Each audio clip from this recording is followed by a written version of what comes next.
नमस्कार, अनादि टीवी के खास प्रोग्राम सॉल्यूशन में आप सभी का बहुत बहुत स्वागत है। मैं हूं आपके साथ ऋतु सिंह और हमारे इस प्रोग्राम में हम आपको बताते हैं आपके प्रॉब्लम्स के सॉल्यूशन जो आपके लिए जानना बेहद ज़रूरी है। और इसी कड़ी में हमारा आज का टॉपिक है क्रिटिकल केयर। इसके बारे में हम जानेंगे और हम इसी को लेकर हमारे साथ मौजूद है डॉक्टर निनाद गद्रे जो कि क्रिटिकल केयर एक्सपर्ट भी है। डॉक्टर बहुत बहुत स्वागत है आपका। तो सबसे पहले चलिए जान लेते हैं डॉक्टर से कि क्रिटिकल केयर आखिर होती क्या है। देखिए, बहुत सारे बीमारियों से आज के समय में हम डेली बेसिस पे जूझ रहे हैं। ये बीमारियां जब इस लेवल तक पहुंच जाती हैं कि आप अस्पताल मरीज़ को लेके आते हैं बट बेसिक मॉनिटरिंग और दवाइयों के साथ काम ना हो सके, मरीज़ के जो अंग हैं, फॉर एग्जांपल हार्ट है या फिर किडनी है या लिवर है, ये फेल होने लगे, तो उस स्थिति में मरीज़ को बहुत स्पेशलाइज्ड केयर की ज़रूरत होती है। किसी मरीज़ का बहुत लंबा ऑपरेशन चला है, सो आपकी बॉडी जब फेल होने लगती है तो उसको सपोर्ट करके समय देना, ये क्रिटिकल केयर का काम है। क्रिटिकल केयर प्रेडोमिनेंटली आईसीयूज़ में होती है। उसके बाद स्टेप डाउन लेवल पे हाई डिपेंडेंसी यूनिट, जिन्हें एचडीयू भी कहा जाता है, उनमें भी होती है। क्रिटिकल केयर का इजाद बहुत पुरानी बात है। जो भी पेशेंट सिक होता था उसे आईसीयू में लेके जाते थे, ये आज की बात नहीं है। बट पिछले 25 सालों में जैसे जैसे टेक्नोलॉजी आगे बढ़ी, क्रिटिकल केयर आगे बढ़ता चला गया। आज के समय में ये एक सुपर स्पेशलिटी है, सेपरेट डिपार्टमेंट है जिसे अब क्रिटिकल केयर विभाग कहते हैं, जिसके बहुत सारे पार्ट्स हैं। यहाँ पे जो मरीज मृत्यु की तरफ आगे बढ़ रहा है, ऐसा लगता है, उसको सपोर्ट देके उसे बाहर निकालने का काम किया जाता है। और पिछले अब 1 साल में जिसमें हम कोविड महामारी से जूझ रहे हैं, बिल्कुल, उस कोविड महामारी के समय पे ये और भी ज़्यादा खुल के सामने आया है। बिकॉज बहुत सारे मरीजों को बहुत ज़्यादा ऑक्सीजन का सपोर्ट लगा, वेंटिलेटर्स के सपोर्ट लगे, पेशेंट्स चल के घर भी गए। ये बिना आईसीयू और आईसीयू के विशेषज्ञ के सपोर्ट के बिना संभव नहीं हो सकता। बिल्कुल। तो डॉक्टर, प्रोसेस क्या होती है अगर कोई मरीज है क्रिटिकल केयर में? देखिए, अगर मरीज फॉर एग्जांपल आप एक हार्ट अटैक के मरीज़ की बात करते हैं, मरीज़ है जिससे हार्ट अटैक आया, तो वो अस्पताल पहुंचता है तो सबसे पहले आप वाइटल बीपी देखते हैं, आप पल्स देखते हैं। जहां आपको समझ में आए कि हार्ट को एडिक्वेट ब्लड फ्लो नहीं हो पा रहा है और हार्ट फेलियर की तरफ जा रहा है, तो वो मरीज़ को सबसे पहले आईसीयू में लेके जाते हैं। क्यों? बिकॉज हार्ट सपोर्ट नहीं कर रहा है। तो आपको हार्ट के सपोर्ट शुरू करने पड़ेंगे जो हार्ट को एटलीस्ट तब तक चालू रखें जब तक अपन दवाइयों से या इंटरवेंशन से, सर्जरी से उसको ठीक करके वापस नॉर्मल तक ला पाएँ। वो जो सपोर्ट्स हैं वो स्पेशलाइज तरीके से आईसीयू में दिए जाते हैं। वैसे ही स्ट्रोक का पेशेंट है जिसको अपन बोलते हैं लकवा किसी को मारता है, जब ब्रेन में ब्लॉकेज होते हैं, तो उस समय पे भी पेशेंट को बहुत स्पेशलाइज्ड केयर लगती है। बिकॉज ब्रेन का एक भाग है जो काम नहीं कर रहा है, वो भाग जिस का चीज़ को कंट्रोल करता होगा, वो भाग अपने आप काम करना बंद कर देते हैं, तो उसको भी आपको सपोर्ट करना होता है। या फिर एक्सीडेंट के पेशेंट्स हैं, ट्रॉमा के पेशेंट्स हैं, जिनको मल्टीपल इंजरीज होती हैं, बहुत सारी जगह फ्रैक्चर भी है, कहीं खून भी बह गया है, तो इन पेशेंट्स की केयर सपोर्ट्स के साथ होती है। और बॉडी को सपोर्ट करना, यही क्रिटिकल केयर का मेन काम है। तो डॉक्टर, आपने बताया कि जिनका एक्सीडेंट हो जाता है या जिनको ब्रेन में कुछ होता है, लकवा की शिकायत होती है, क्या कुछ ऐसी बीमारियां भी होती हैं जिनमें क्रिटिकल केयर की आवश्यकता होती है? ऐसी शायद ही कोई बीमारी है जिसमें क्रिटिकल केयर की आवश्यकता नहीं होती, क्योंकि आपकी बॉडी के जो 8 या 10 मेन ऑर्गन्स हैं, वो सारे ऑर्गन्स के सपोर्ट के लिए आज आधुनिक तकनीकों के साथ, आधुनिक एजुकेशन के साथ, इनके सपोर्ट्स के लिए बहुत सारे सिस्टम बन गए हैं, बट ये काफ़ी कॉम्प्लेक्स हैं। इन कॉम्प्लेक्स सिस्टम्स को यूज़ करना, उसको सही तरीके से अप्लाई करना, ये क्रिटिकल केयर के बिना संभव नहीं है। बिल्कुल डॉक्टर, ज़्यादातर लोगों में यही माना जाता है, लोग यही सोचते हैं, अगर हम बताते किसी को कि पेशेंट आईसीयू में है, तो वो यही सोचते हैं कि हाँ बस पेशेंट लास्ट स्टेज में ही है। तो इस बात पर आपका क्या कहना है? जी, सो ये बहुत पुरानी चली हुई आ रही प्रथा है कि भाई पेशेंट आईसीयू में पहुंचा तो उसका बचना बहुत नामुमकिन है। आज के समय में किसी भी अच्छे आईसीयू में अगर 100 मरीज़ भर्ती होते हैं तो उस 100 में से कम 60 से 70 मरीज़ चल के घर जाते हैं। बट देखिए, साइंस की अपनी लिमिट्स हैं। आईसीयू में हर बार वही पेशेंट पहुंचेगा, जैसे मैंने बोला, जिसके ऑर्गन्स फेलियर की तरफ जा रहे हैं। आप साइंस के थ्रू एक हद तक कोशिश कर सकते हैं मेडिकली उस पेशेंट को सपोर्ट दे के बाहर निकालने की। बट मान लीजिए कोई ऐसा कैंसर है जिसका इलाज संभव नहीं है, या फिर किसी के लंग्स या किडनी बहुत एक्सट्रीम लेवल तक डैमेज हो चुके हैं, तो उन पेशेंट्स को बचा पाना संभव आज इस समय अभी कुछ पेशेंट्स में नहीं हो पाता है। बट ये जो भी हैं ये सारे सपोर्ट्स हैं। इन सपोर्ट्स के साथ अगर पेशेंट को में इम्प्रूवमेंट आया तो पेशेंट बाहर भी आते हैं, और आप ये मान के चलिए कि ऑन एन एवरेज 60 से 70% मरीज चल के घर जाते हैं आईसीयू में से। जी डॉक्टर, हम क्रिटिकल केयर की लगातार बात कर लेते हैं, जान लेते हैं कि वेंटिलेटर क्या होता है, किस तरह के मरीजों को वेंटिलेटर पर रखा जाता है। जी, ये बहुत अच्छा सवाल है, बिकॉज वेंटिलेटर को लेके बहुत भ्रांतियां हैं। हाँ, जनरली मैं छोटा था तब भी यही माना जाता था कि भाई मरीज वेंटिलेटर पे गया इसका मतलब वो बाहर नहीं आने वाला। बट वेंटिलेटर कोई डरने वाली चीज़ नहीं है। वेंटिलेटर एक सिंपल मशीन है। जब मरीज सांस ना ले पाए, सांस ना ले पाने के बहुत कारण हैं, हार्ट फेलियर की वजह से पानी भर जाना, या फिर लंग्स में सीवियर निमोनिया की वजह से लंग्स काम ना करना। तो जब खुद के लंग्स काम नहीं कर रहे तो कृत्रिम रूप से श्वास देने के लिए वेंटिलेटर का इस्तेमाल होता है। आप मान लीजिए कि कोई निमोनिया का मरीज आया जिसके लंग्स में बैक्टीरियल इन्फेक्शन या फिर कोविड आज के समय में की वजह से निमोनिया से लंग्स में काफ़ी डैमेज है, वो मरीज सांस नहीं ले पा रहा, ऑक्सीजन की उसके ब्लड में कमी हो रही है। इस स्थिति में अगर मैं उसको वैसा ही रख दूं तो वो मरीज़ मुझे मुश्किल से 24 से 48 घंटे देगा बिफोर कि उसकी सांस कम पड़ जाए उसके लिए। मुझे उससे पहले उसको एंटिसिपेट करके दवाइयाँ देना मैं शुरू करूँगा। कोई भी डॉक्टर जब दवाई देना शुरू करता है तो उसका रिस्पॉन्स आने में कम से कम 3 से 4 दिन लगते हैं। वो 3 से 4 दिन तक मुझे पेशेंट को कंटिन्यू रखना है। तो जब पेशेंट खुद से सांस नहीं ले पा रहा तो वेंटिलेटर सिर्फ एक कृत्रिम मशीन है जो कृत्रिम रूप से श्वास देती है मरीज को। जब मरीज की श्वास कम पड़ेगा तो आप बाहर से वेंटिलेटर सपोर्ट लगाएंगे। शुरुआत में आप पूरी तरीके से उसका ब्रीदिंग टेक ओवर कर लेते हैं, आप उसको दवाइयाँ देते हैं, धीरे धीरे मॉनिटरिंग करते हैं, धीरे धीरे पेशेंट के लंग्स हील होने लगते हैं। तो आप मान लीजिए कि शुरुआत 100% वेंटिलेटरी सपोर्ट से हुई, आदमी सांस नहीं ले रहा था, आपने सुला रखा था। धीरे धीरे जैसे ही पेशेंट का निमोनिया ठीक होने लगता है वैसे वैसे आप मरीज का वेंटिलेटर का सपोर्ट कम करते हैं और मरीज सांस लेना शुरू करता है।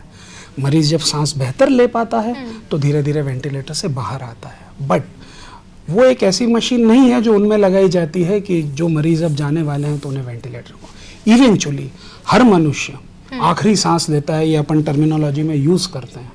सो जब मरीज बहुत क्रिटिकल है तो वो आखिरी सांस ले, उससे पहले उसे वेंटिलेटर पे लेके अपने को समय मिले ताकि अपन उस बीमारी का इलाज कर सकें। और एक बार मरीज की सांस इंप्रूव, बेसिक प्रॉब्लम ठीक हो गई, सांस इंप्रूव हो गई कि उसके बाद मरीज को वेंटिलेटर से बाहर निकाला जाता है और रूटीन ले निकाला जाता है। कोविड में मरीज़, अगर आज कोविड से अपन फेस कर रहे हैं डेली बेसिस पे, कोविड में जो मरीज़ वेंटिलेटर पे गया, ऐसे कम से कम 40% मरीज़ बहुत सिक कंडीशन में भी चल के घर जाते हैं। बिल्कुल डॉक्टर, कोविड में बहुत बड़ा रोल देखा गया वेंटिलेटर का। क्या प्रतिशत है वेंटिलेटर पे जाने वालों का कि वो ठीक हो जाते हैं? देखिए, कोविड से रिकवरी 3 चीज़ों पर निर्भर करती है। मैं हमेशा बोलता हूँ इम्यूनिटी मेन है। जब इम्यूनिटी होती है, आपकी इन्नेट इम्यूनिटी बचपन से लेकर 30-40 साल तक बहुत अच्छी होती है। इन्फेक्शन से फाइट करने की क्षमता बोलते हैं जिसे। जैसे जैसे मरीज वृद्धावस्था की ओर बढ़ता है वैसे वैसे उसकी इम्यूनिटी कम होती जाती है। ये वायरस स्पेशली जिनकी इम्यूनिटी कम है उनमें बहुत ज़्यादा डैमेज फैलाता है। इसीलिए जनरली अभी भी वैक्सीन जैसे आया है तो सबसे पहले वृद्धावस्था के लोगों को लग रहा है ताकि उन्हें अपन प्रोटेक्ट कर सकें। सो आपकी स्वयं की इम्यूनिटी कैसी है उस पर बहुत निर्भर करता है। किसी को डायबिटीज़ है, शुगर्स अनकंट्रोल्ड है, बीपी बहुत बड़ा हुआ है, हार्ट में स्टेंट डला हुआ है, ऐसे मरीजों को कोविड हमेशा ज़्यादा असर करता है। दूसरी चीज़ होती है कि आपको तकलीफ़ कितनी है। एक मरीज़ होता है जिसको सर्दी खांसी बुखार आके ठीक हो जाता है, कुछ मरीजों को सांसें लेने में बहुत दिक्कत होती है ना। तो ये जो मरीज़ हैं इन लोगों को वेंटिलेटर की आवश्यकता होती है। जनरली ये देखा गया है कि लगभग 70 से 80% मरीज दवाइयों से और बेसिक ऑक्सीजन सपोर्ट से ठीक हो जाते हैं। बट उसमें से 15 से 20% मरीज को सपोर्ट लगता है, जिनमें से लगभग 10% मरीज वेंटिलेटर पे भी जाते हैं। और उन 10% में से आप ये मान के चलिए कि लगभग 40 to 50% मरीज वेंटिलेटर से बाहर भी आते हैं।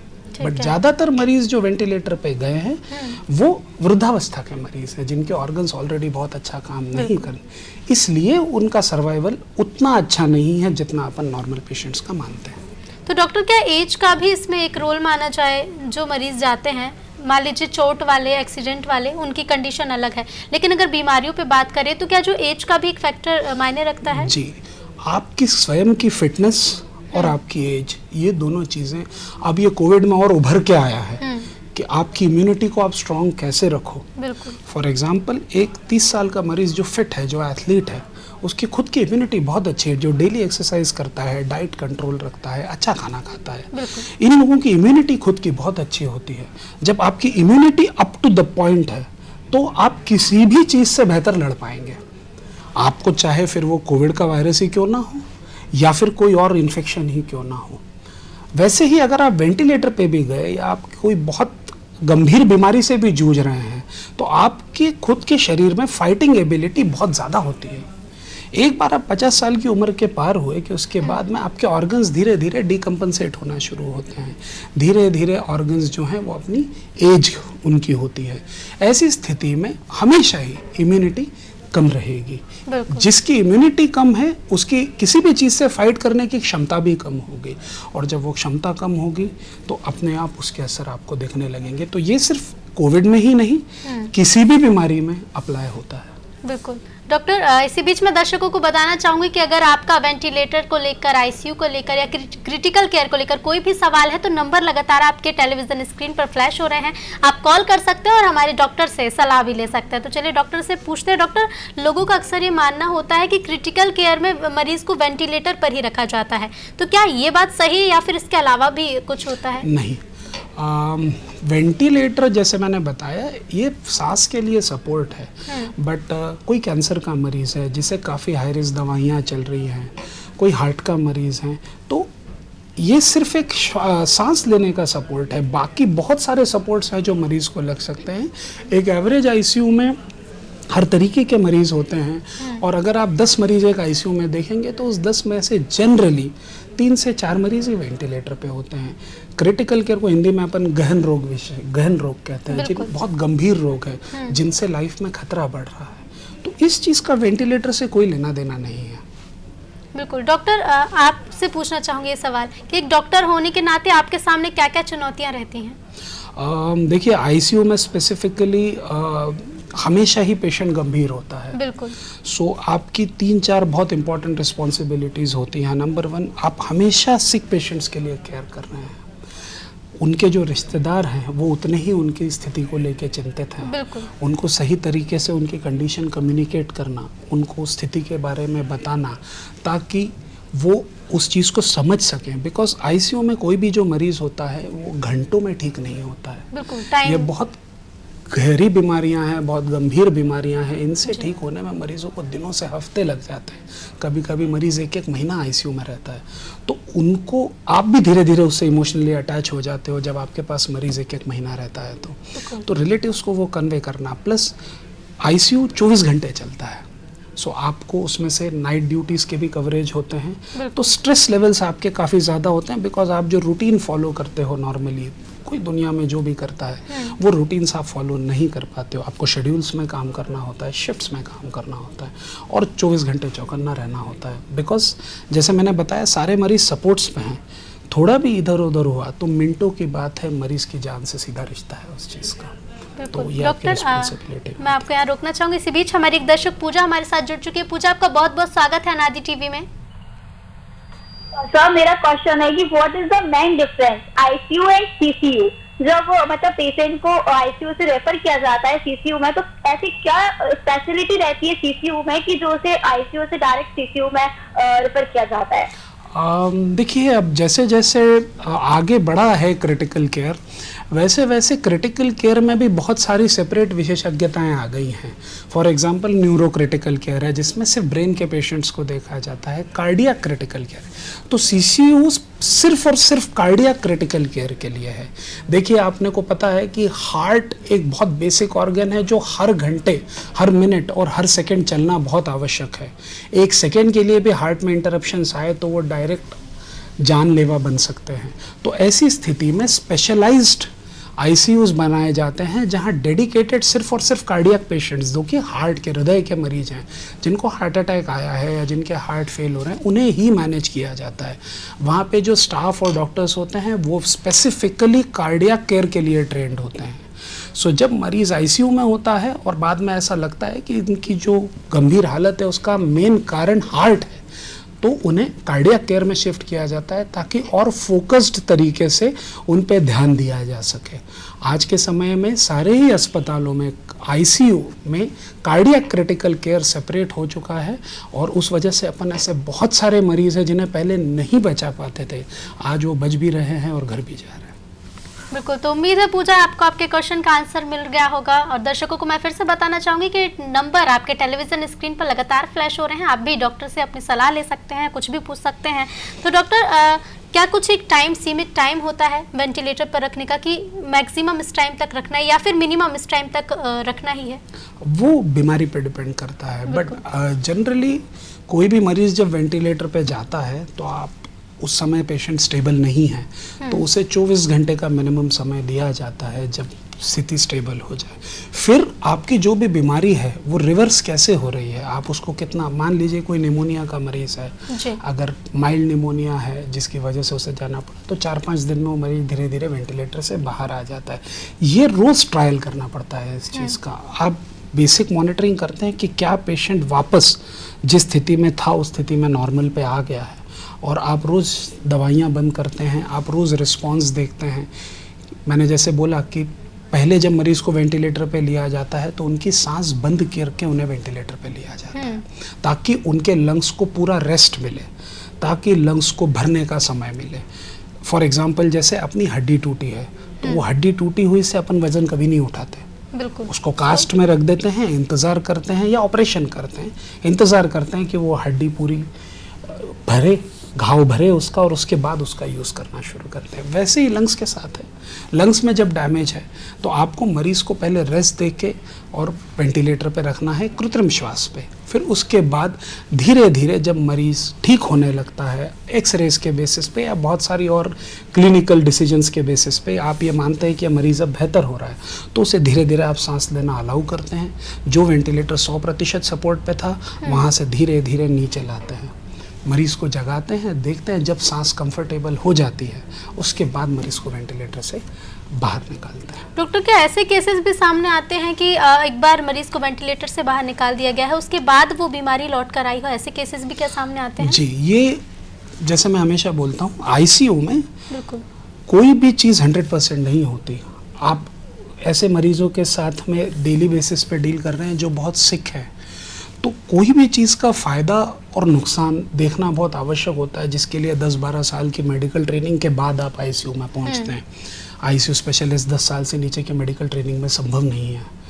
तो इतनी ट्रेनिंग के साथ आपको ये जज करना सिखाया जाता है कि क्या रिस्क हैं और क्या बेनिफिट्स हैं। आप जो भी दवाइयाँ खाते हैं, कोई सी भी दवाई हो, हर दवाई का साइड इफ़ेक्ट होता है। अगर ऐसी कोई दवाई बनती जिसका कोई साइड इफ़ेक्ट ही ना हो तो वो अमृत होता, आप और मैं सब खा रहे होते हैं, बराबर। बट इन केसेस में जब आपका बेनिफिट रिस्क से कम हो जाता है तो आप वो चीज़ करते हो, जब रिस्क बढ़ जाता है तो यू स्टॉप डूइंग इट। तो ये डिसीजन कभी भी 100% नहीं होता। इसीलिए अब जब वेंटिलेटर से मरीज़ को निकालते हो तो आप उस समय देखते हो कि मरीज़ कैसा है, उसके बाद कोई दूसरा कारण भी हो सकता है। निमोनिया के पेशेंट को कोई सेकेंडरी इन्फेक्शन हो सकता है, दूसरे डिसऑर्डर्स हो सकते हैं। फॉर एग्जांपल कोविड निमोनिया है, कोविड निमोनिया में बाद में ऐसा बहुत ज़्यादा देखा गया है कि मरीज़ घर चला गया और उसके बाद रेगुलर फॉलोअप में नहीं आ पाया और मरीज़ को लकवे की बीमारी आ गई, मरीज़ को हार्ट अटैक आ गया, क्योंकि कोविड की वजह से क्लॉटिंग बढ़ जाती है। तो आप रेगुलर फॉलोअप में अगर नहीं रहते हैं तो वो क्लॉटिंग की वजह से मरीज़ आपके पास वापस आके वापस किसी और कारण से वेंटिलेटर पर जा सकता है। सो ये हमेशा क्लिनिकल डिसीजन होता है और ये बिल्कुल संभव है। डॉक्टर, आपके लिए कितना टफ होता है अगर कोई मरीज़ है, उसके पेरेंट्स हैं या फिर उसके साथ में कोई है जो उनके सपोर्टर्स रहते हैं, तो उनको हैंडल करना, मेंटली उनको हैंडल करना कितना टफ हो जाता है? मैम, मैं कहीं ना कहीं उसको हैंडलिंग नहीं मानता हूँ। मैं ये मानता हूँ कि जब आप किसी मरीज़ को ट्रीट कर रहे हैं तो आप ऐसा मान के ट्रीट करिए कि आपका मरीज़ है। बिल्कुल। जब आप ये मान के करेंगे तो अपने आप सब चीज़ें जगह पे आ जाती हैं। रिश्तेदार हैं वो चिंतित हैं, हर आदमी का रिएक्शन अपना अलग होता है, सवाल पूछना उनका ज़रूरी है, बिल्कुल, और ये हमारा कर्तव्य है कि हम उनको जवाब दें। बट अगर डेडिकेशन से ये काम आप करते हैं तो ये काम कभी भी हैंडलिंग जैसा नहीं लगता। बट हाँ, इमोशनली उनमें आप जब इन्वेस्ट हो जाते हैं, खासकर मरीज़ में, तो उनको समझाना ज़रूर कठिन पड़ता है। स्पेशली मृत्यु के करीब जाता हुआ मरीज़ कभी भी रिलेटिव्स को समझाना आसान नहीं होता है, बट अगेन अगर संवेदना से ये काम किया जाए हाँ। तो मुझे नहीं लगता कि ये कोई बहुत कठिन काम है, हो सकता है, और जनरली सभी डॉक्टर्स ये कर ही रहे हैं। डॉक्टर, एक और दर्शक शाहिर खान हमारे साथ फोन लाइन पर जुड़ चुके हैं। शाहिर, बहुत बहुत स्वागत है आपका नादी टीवी में। जी नमस्कार मैम। जी शाहिर, अपना सवाल पूछें। सर नमस्कार। नमस्कार। सर मेरा सवाल ये है कि जो ब्रेन स्ट्रोक की जो बीमारी आज के दौर में काफ़ी चलन में है, क्योंकि आज के जो नौजवान हैं उनको ब्रेन स्ट्रोक बहुत जल्दी हो जाता है, और मैं ये जानना चाहता हूँ कि अगर ब्रेन स्ट्रोक होता है तो उसका तुरंत एटलीस्ट क्या उपचार है कि हम उस समय उस स्थिति को काबू में कर सकें। जी, बहुत अच्छा सवाल पूछा है आपने। मैं इस प्रोग्राम के माध्यम से सभी को बताना चाहूँगा कि एक समय था जब मरीज़ को लकवा होता था तो वो परमानेंट मान लिया जाता था कि आज से 2 साल बाद शायद मरीज लकड़ी से चल पाएगा और नहीं तो नहीं चल पाएगा। देखिए, लकवा या स्ट्रोक जिसको अपन बोलते हैं वो 2 कारणों से हो सकता है, जिनमें से प्रेडोमिनेंटली होता है जब आपके ब्रेन की नसों में ब्लॉकेज आ जाता है। जिस भी तरफ की नस में ब्लॉक आया है वो ब्रेन अपना काम करना बंद कर देता है। तो अगर मान लीजिए जो आपका ब्रेन का पार्ट था जो आपके हाथ को कंट्रोल करता था और उसमें अगर ब्लॉकेज हुआ तो हाथ काम करना बंद कर देता है। इस स्थिति का आज के समय में इलाज संभव है, बट उसके लिए बहुत इम्पॉर्टेंट है कि मरीज़ जल्द से जल्द ऐसे सेटअप में पहुँचे जहाँ पे सीटी स्कैन की सुविधा अवेलेबल हो, या किसी न्यूरोफिजिशियन को जल्द से जल्द कांटेक्ट करे, या किसी अनेबल्ड आईसीयू में पहुँचे। स्ट्रोक में जो क्लॉट होता है उसको डिसॉल्व करना आज पिछले 5 साल में भारत में बहुत जगह पे किया जा रहा है, भोपाल में भी हो रहा है। इस क्लॉट को डिसॉल्व करना संभव है दवाइयों के द्वारा, पर ये बहुत टाइम सेंसिटिव है। अगर इसके लिए अपन इंतज़ार करेंगे 6 घंटा, 8 घंटा, 10 घंटा, तो जैसे जैसे आप इंतज़ार कर रहे हैं हर मिनट आवश्यक है। हर मिनट ब्रेन की एक सेल है जो मर रही है, मरीज़ का नुकसान उतना ही बढ़ता जाएगा। अगर मरीज़ 6 घंटे में, जब भी स्ट्रोक का कोई इवेंट हो और मरीज़ 6 घंटे में अस्पताल पहुंचता है, तो उस क्लॉट को तोड़ना और जो भी उसके रिगार्डिंग डिसेबिलिटी आई है उसको रिवर्स करना संभव होता है। इसे थ्रोम्बोलिसिस कहा जाता है। कुछ दवाइयाँ हैं जो दे के उस क्लॉट को डिसरप्ट किया जा सकता है, उससे बहुत अच्छे रिजल्ट्स आते हैं, और पेशेंट्स जिनको डिसेबिलिटी बहुत लंबे समय तक रहेगी वो डिसेबिलिटी की उनमें उसको रहने की ज़रूरत नहीं होती है। बट इसके लिए बहुत ज़्यादा ज़रूरी है स्ट्रोक को जल्दी रिकॉग्नाइज करना।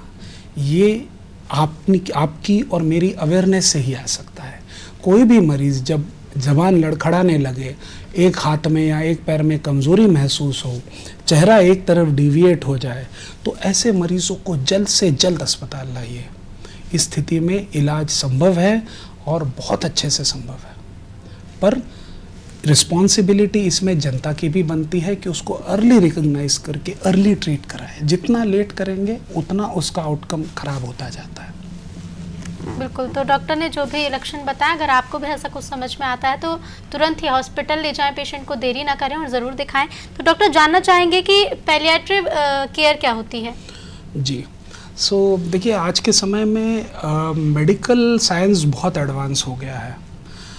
60-70 साल का लगभग 60% लोगों को कोई ना कोई बीमारियां होती हैं।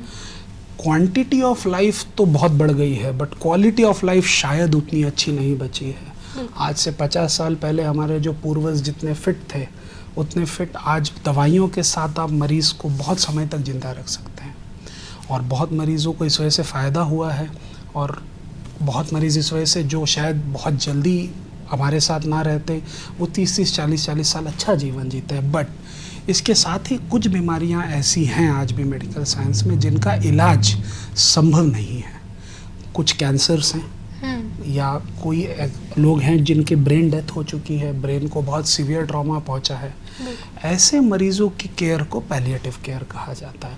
सभी ने कहीं ना कहीं अपने बुजुर्गों में या किसी नज़र में सुना होगा कि भाई ये उनके कोई दादाजी या चाचा जी नून में जो बहुत एजेड है या जिनको बेड पे से उठा भी नहीं जाता, बट उनकी केयर घर पे करना बहुत कठिन होता है। तो ऐसे लोगों को आप जब अस्पताल लाते हैं, मैं हमेशा बोलता हूँ मौत है तो मौत सभी को आनी है, बट आदमी अपनी गरिमा के साथ उसकी मृत्यु हो, ये भी बहुत आवश्यक है।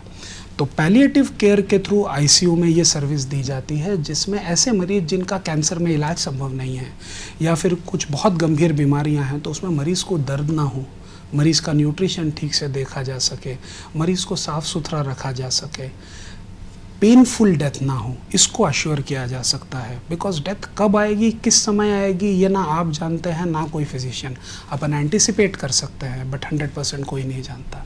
बट जो वो प्रोसेस है डेथ की, उसे कंफर्टेबल बनाया जाए, ये पैलिएटिव केयर का मेन टारगेट होता है और ये आईसीयू के द्वारा ही आप डिस्पर्स कर सकते हैं।